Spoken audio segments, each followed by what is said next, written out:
Okay, so I figured I might as well show this mini now that all of this has been removed.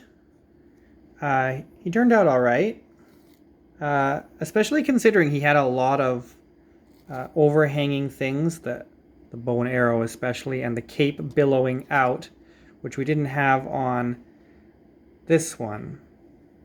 This is my half-elf bard Valbrand. I just started playing him today, and this is my slightly older character Huckleberry.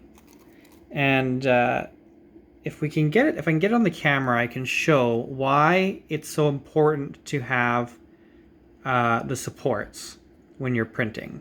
There's a really good example right on the hat. If I can get it to focus, you can see that the underside of the brim is drooping, right?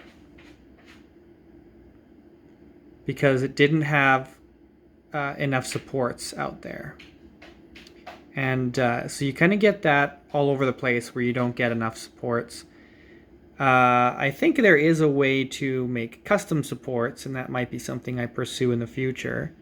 Because these are all pre-generated by Cura, which is the slicing program that tells the printer how to do everything. You can see on the back of his cape, if we can get this to, yeah, you can see it's also drooping on the back of the tunic at the bottom there, and also on the cape.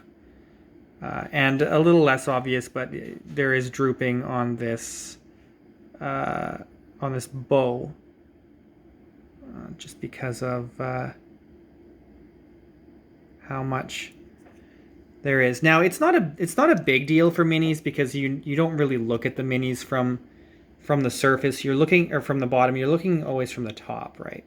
But the hat especially is a bit of an issue for this particular print. It does not look good.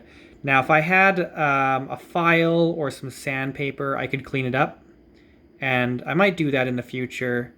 There's still some goobies on there from the supports that need to be fixed. But without a knife, without a proper knife, it can be a little difficult. But that's a pretty good example of what they look like before and after. I hope you guys like it. And hopefully I'll learn more going forward, and we'll get nicer prints in the future.